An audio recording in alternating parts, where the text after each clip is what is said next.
Misalnya dia muslim tapi dia tukang ojek, apakah dia masuk dipanggil dalam bulan ini? Dipanggil.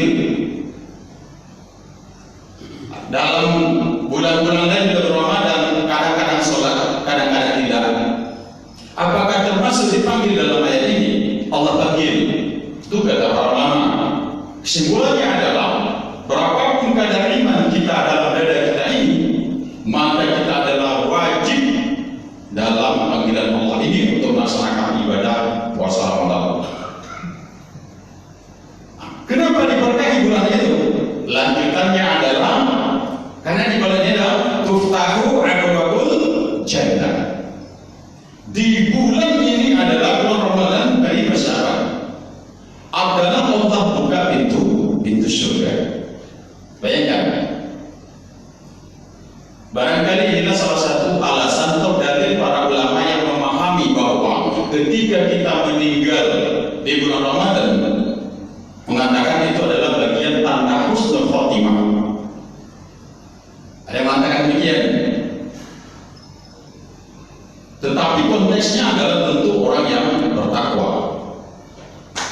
Contoh, kita sedang melaksanakan ibadah Ramadan, siam kita di siang hari, ya mulai tidak putus, tidak ada yang bolong, baca Quran, gitu aktif dan sebagainya. Tiba-tiba Allah panggil kita. Katakanlah di satu Ramadan Allah panggil, atau di dua Ramadannya. Ada ulama mengatakan itu adalah bagian tanda husnul khotimah. Jadi berakhir kehidupan ini dengan cara yang baik. Jadi kita meyakini adalah hadis ini mengatakan kalau Syekh Al-Albani itu mengatakan Allah sahih. Allah buka pintu surga. Bayangkan, itu adalah rentetan informasi bahwa bulan ini adalah Syahrul Mubarak. Yang kedua adalah kebalikannya. Nah, itu kan waktu lu fihi abwabu jahim. Waktu lalu fihi abwabu jahim. Di dalamnya itu di bulan Ramadan itu adalah ditutup rata-rata pintu neraka. Nah, bayangkan. Pertanyaannya ada pertanyaan, kalau kita meninggal di bulan Ramadan, kemudian Allah buka pintu surga, di satu sisi ditutup pintu neraka, adakah potensi dalam neraka? Kan bagus juga pertanyaan itu. Nah, yang dimaksud ini adalah dalam syarahnya para ulama memahami bahwa itu adalah terkait dengan amal seseorang. Ternyata kita dalam Ramadan nanti tidak berpuasa, maksiat lancar, meninggal, zahirnya tidak dapat surga. Pemaknaan zahirnya tidak dapat surga. Apakah kemudian nanti dapat surga? Itu kan rahasia Allah. Tapi kita mencoba memaknai konteks ini secara zahiriah. Nah, lalu kemudian dalam bulan Ramadan adalah seluruh setan-setan atau jin itu dikunci atau dibelenggu, banyak pasal. Jadi waktu khallu fihi syayatin. Jadi bulan ini adalah di belenggunya para setan. Ah, kok Ustaz masih ada yang tidak puasa, tidak tahan di bulan Ramadan, tapi sudah dibelenggu setannya. Apa syaratnya? Para ulama katanya itu yang dibelenggu itu hanya berlaku kepada orang takwa. Kalau orang pemaksiat, orang yang rajin mungkar, itu tetap tidak ada Ramadan, di luar Ramadan itu sama saja. Kalau dia meninggal maka berpotensi suhul, bukan husnul. Nah, di bulan ini yang paling bagus nih. Fihi lailatun min khairin min alfi syahr. Di bulan ini juga terdapat satu malam kata Rasul. Satu malam ini adalah jika dinilai dia lebih baik dari 1000 bulan. Nah, hitungan kita kalau 1000 bulan kurang lebih 83 tahun 4 bulan lebih baik, sama sepantaran kadar kebaikan atau pahala yang kita terima ketika kita betul-betul mendapatkan kebaikan di malam itu. Tapi celakanya, nah itu celakanya, barang siapa yang tidak mendapatkan kebaikan di malam Lailatul Qadar itu, nah, kan?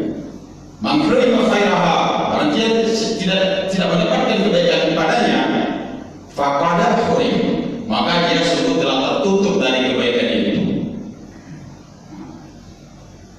Bapak Ibu yang berbahagia, kedua, ini persiapan. Berarti masih kita bicara takhid nih, sebelum Ramadan datang masih takhid. Kedua adalah tentu perlu kita menghadirkan situasi atau nuansa rohani yang gembira. Ini tidak bisa dideteksi oleh manusia. Masalah rohani kita, apakah kita betul-betul setiap diri ini menyambut Ramadan ini adalah hati saya begitu gembira, ya kan? Atau jangan-jangan sempit. Kenapa sempit? Yang selama ini saya masih bisa makan menu apapun, kemudian datang Ramadan tercancel di waktu-waktu tertentu. Nah, itu jangan-jangan kan? Maka persiapan kita persiapan rohani. Hadirkan rohani kita ikhlas untuk menyambut Ramadan. Nah, yang kedua, siapkan kesehatan jasmani dan rohani juga. Orang banyak yang tetap terlihat oleh mata kita, betul enggak?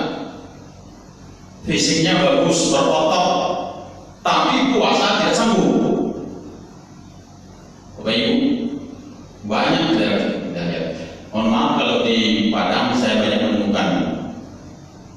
Pergi saja nanti ke Pasaraya, itu 2 Ramadan nanti ya, Pasaraya. Itu makan soto orang itu jam 9 pagi. Tidak ada malu. Ini bukan menghibah saudara-saudara kita, hanya ini bagian pembelajaran saja. Atau misalnya saya di mata saya, di panggilan-panggilan puji, mohon maaf, kita tidak memfonis semua tukang puji itu tidak berpuasa, tidak beriman. Tapi simpul-simpul itu masih sering jadi tengkar. Apalagi saudara lapor, apalagi saudara tahu. Namun Bapak Ibu, saya ingin membandingkan sedikit. Saya orang Aceh. Kalau di Aceh mungkin banyak yang berdosa. Saya tidak mengatakan semuanya suci Bapak Ibu, karena manusia adalah berpotensi melakukan kesalahan. Tetapi momen-momen itu tidak terlihat dari saya. Contoh Ramadan datang, orang puasa, kemudian kita melihat di sana ada orang tidak puasa, tidak. Bahkan kalau di sana waktu sholat maghrib tiba, tutup semua warung, tidak ada satu yang buka. Ibu bisa maksud nanti kepada Aceh contoh, subuh tidak ada kegiatan, tutup warung. Bahkan pas azan di zuhur atau di asar itu tidak ada kegiatan. Jadi ada kelebihan dan kekurangannya ibadah. Itu nampur Aceh Darussalam.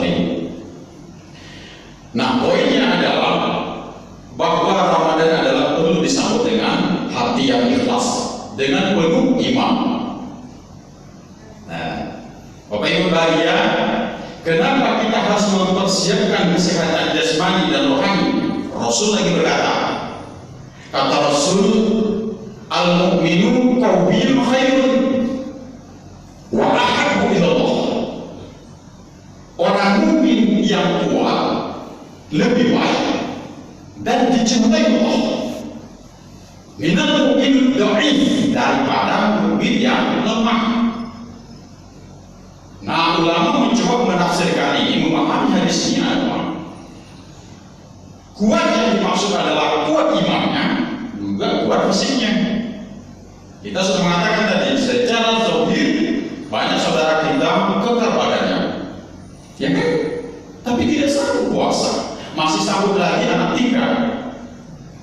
Saya bukan, insya Allah tidak bagian ujung, anak saya itu tidak pernah tinggal puasa, tinggal, apalagi istri.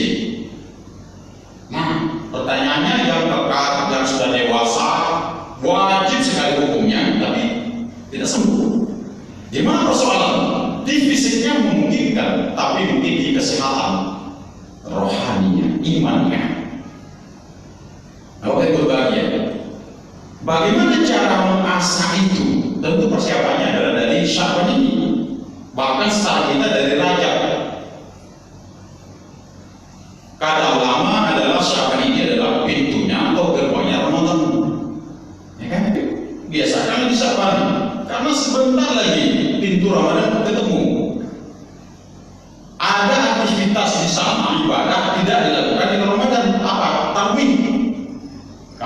wilayahnya adalah salah satu yang terberat ada tarwih, ya kan?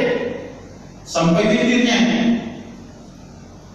itu yang formalnya saja itu. Kalau ditambah lagi dengan tahajud kan tambah berat tuh.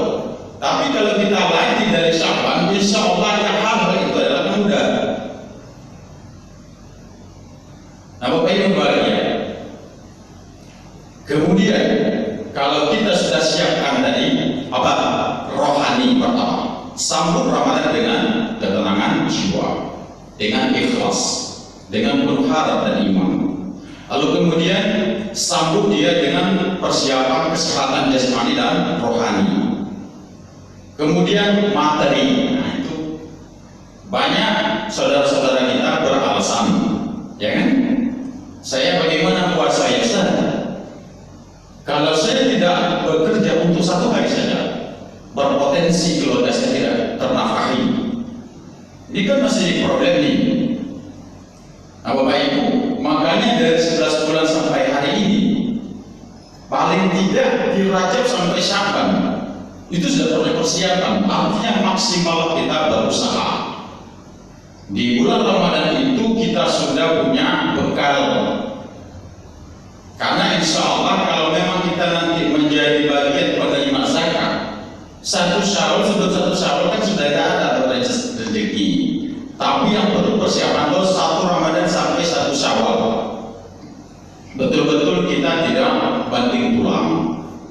Meskipun ada ulama mengatakan, Bapak Ibu, ada ulama mengatakan, saya lupa nama ulamanya, kalau ada orang miskin, ya kan, kerjanya kasar, dia tidak pegawai, apalagi eselon pajak, ya, setiga, contoh, dia itu berniat saja puasa, sampai di mana sanggupnya karena ada pekerjaan yang berat, maka berbuka saja. Ini pendapat, tidak ada dalilnya. Tapi yang mengatakan mayoritas adalah bahwa miskin itu adalah wajib puasa. Alternatifnya sudah ada. Kita sebagai manusia ulama yang diberikan Allah pemikiran, ya kan? Tentu kita bisa berpikir dari hari ini persiapan itu harus ada.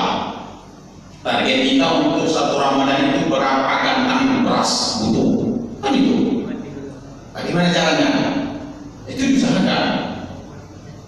Nah, lalu kemudian Bapak Ibu, persiapan selanjutnya adalah kita juga diajarkan bagaimana bertemu dengan Ramadan. Antara lain salah satu ibadah yang sangat agung itu adalah mengetahui ilmu-ilmunya, ya kan? Tidak bisa ya? Dikaji-kaji aja. Bapak Ibu, kita untuk melaksanakan suatu ibadah mesti dengan ilmu. Kalau kita hanya berangkat dari definisi puasa adalah menahan diri, itu kan, lapar dan dahaga dan perkataan tidak berguna, mulai dari fajar sampai maghrib, itu kan definisi puasa. Nah, ternyata tidak cukup, ya, karena kita perlu ilmu lain. Contoh kata Rasul, barang siapa yang tidak bisa, ya kan, menjaga lisannya dan perbuatan yang lain dari berbuat yang tidak baik, berbohong, dia berpuasa, maka bagi Allah tidak butuh lagi puasanya itu. Silakan saja minum dan makan. Oh Ibu, jadi bayangkan, ilmu yang lain adalah, mohon maaf saya tidak bermaksud mengajari Bapak Ibu, saya membaca salah satunya yang familiar kepada kita adalah terkait dengan doa berbuka. Ini kan mungkin usia kita yang beragam. Artinya kalau saya hanya usia sekarang mungkin 3 tahun, ya sudah puluhan tahun juga saya berpuasa. Yang teramalkan sebelum-sebelumnya ada Allahumma lakas sumtu. Bapak Ibu nanti dibaca saja di rumah kalau ketemu kitabnya. Itu kualitas hadisnya sangat bawah, dhaif. Bahkan ada ulama mengatakan tidak ada asalnya. Tapi apa yang benar Ustaz? Nah, itu kalau tidak belajar kan tidak pernah paham nih. Kita ini kalau ingin membuat talatul ruku bahasa batal ajri insyaallah. Ada yang mengamalkan di sini Bapak Ibu sebagai doa berbuka? Zahabat saumu wa talatul ruku bahasa batal ajri insyaallah. Bapak Ibu, saya punya kitab hadis juga, ketemu ini. Awalnya saya lihat di Google, ternyata juga ketemu di kitab asli. Ulama mengatakan sahih, bahkan sahih jiddan. Sahihnya luar biasa, jelas. Jadi Bapak Ibu, tolong diamalkan hadis ini. Di satu sisi baca juga Allah Balakasuntum itu bagaimana informasinya. Nah, selagi ada yang perlu kita perbaiki Bapak Ibu dalam dalam rangka ibadah kita termasuk doa-doa, ya kita perbaiki saja. Apa beratnya kan? Ini lebih pendek dari Allah Balakasuntum bahkan, ya kan? Artinya Artinya adalah telah hilang dahaga, telah basah kerongkongan. Semoga Allah menetapkan pahala jika dia mengenali.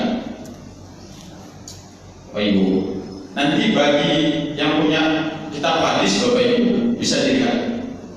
Atau kalau dari internet Bapak Ibu, saya kecenderungannya untuk mencari kesesuaian hadis. Ketik Arabnya itu pasti sudah ada. Arabnya diketik. Jadi matang hadisnya diketik. Jadi kalau kita ketiknya doa berbuka puasa, memang ketemu, tapi lebih lengkap adalah ketik Arabnya.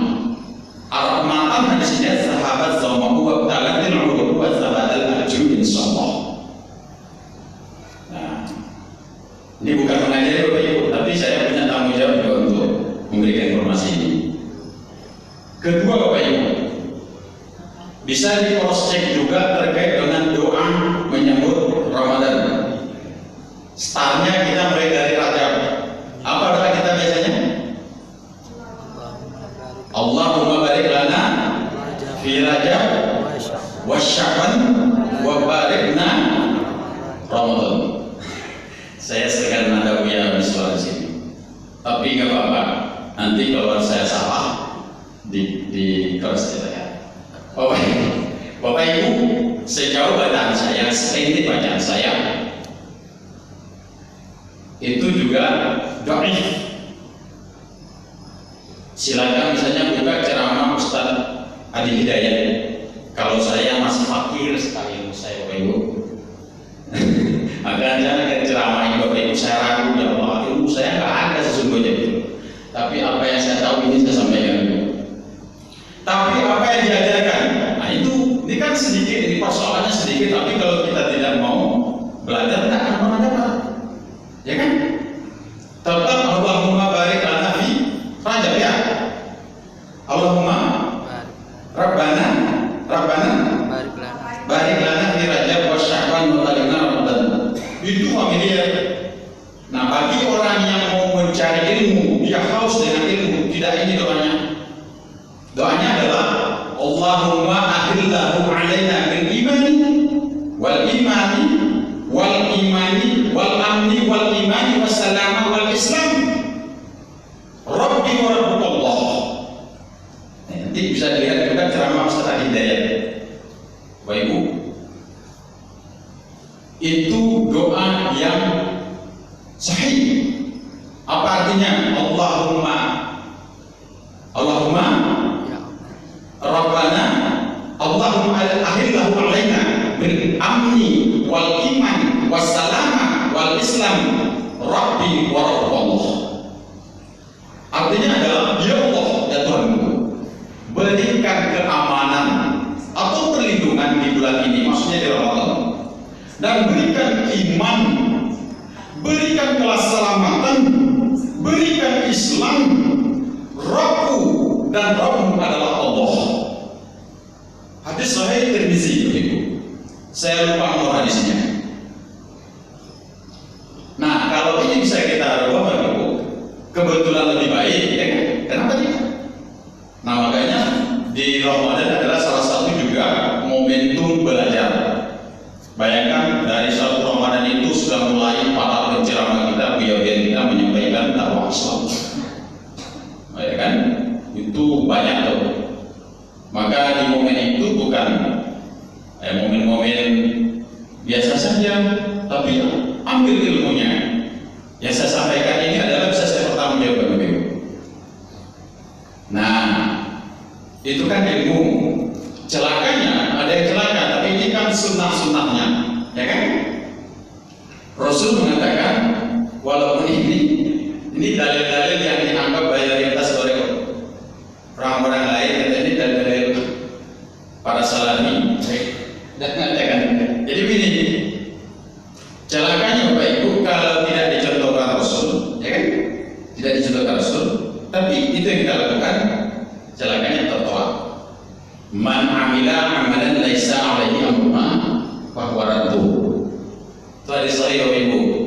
Barang siapa yang melaksanakan atau melakukan suatu amal tidak atas perintah kami, kata Rasul, tidak ada contohnya, ya kan?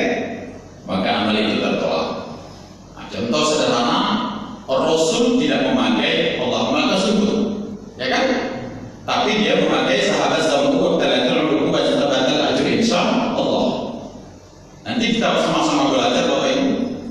Rasul tidak memakai Allahumma barik lana fi Rajab, ya, Rabbana fi Rajab itu wa Sya'ban wa barik lana, tetapi memakai Allahumma ahillahu alaina bil amni wal iman was salam wal islam, ya kan?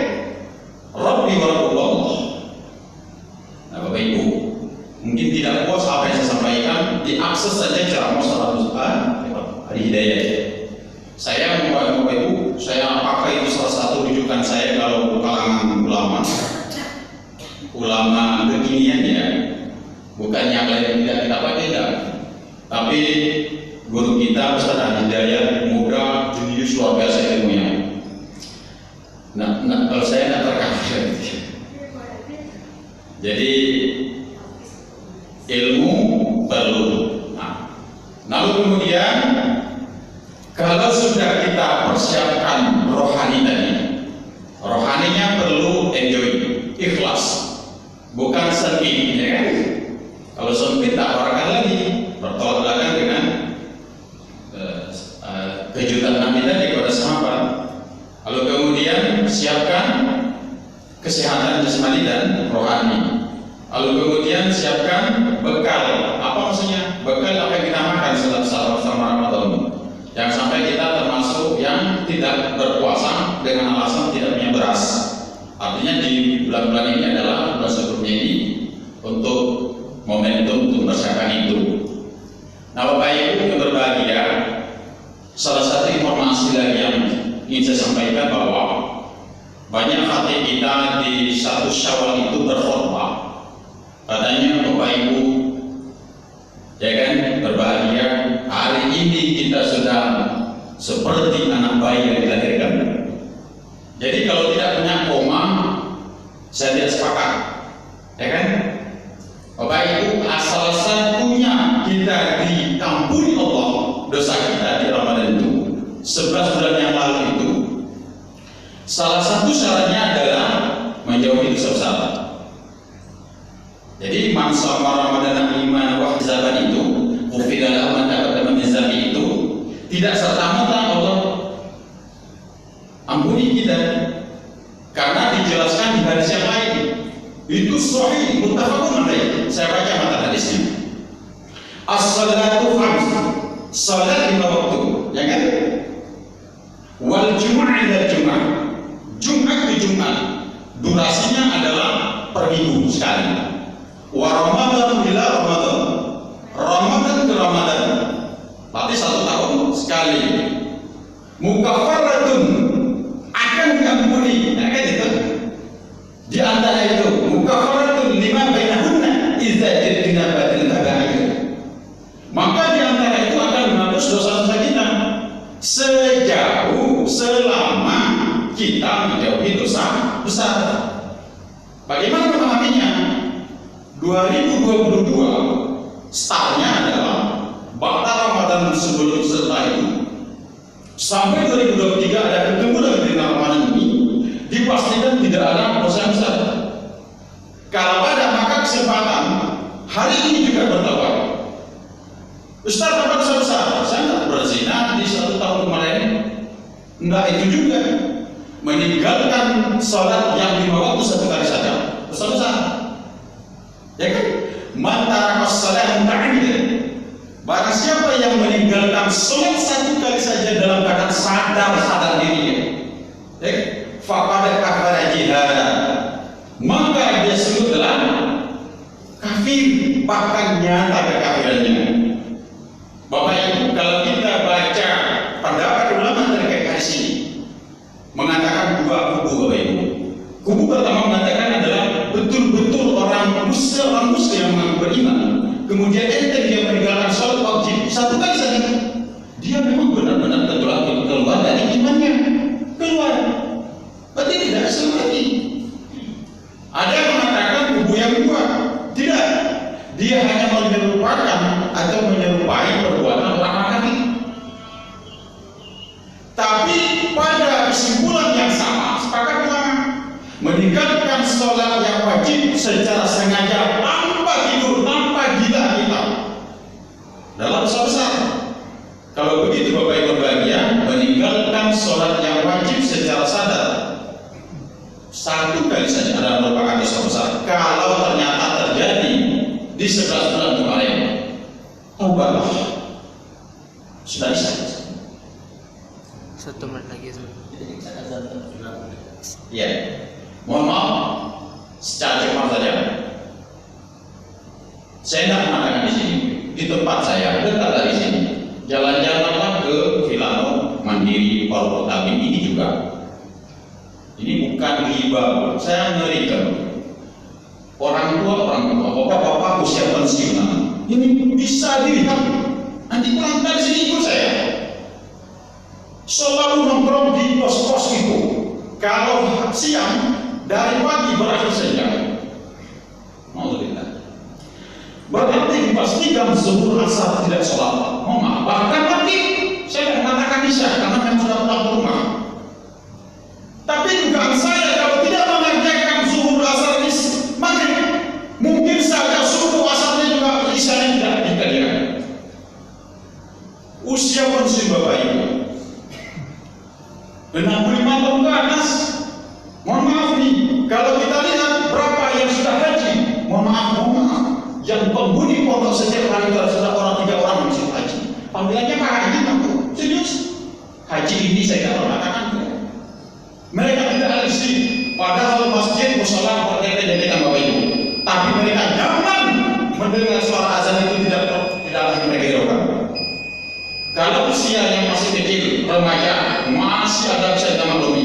Tapi kalau usia usur mau masuk anak, sholat yang wajib tidak dikerjakan, mau lebih dari itu, ya kan? Jadi, kalau Allah, mudah-mudahan Allah bukakan hidayah kepada saudara-saudara kita yang seiman, walaupun mungkin setitik ada di dada mereka iman. Mudah-mudahan momen Ramadan berikut ini Allah berikan mereka hidayah, dan kita yang sudah diberikan hidayah, Allah tambah hidayah lagi.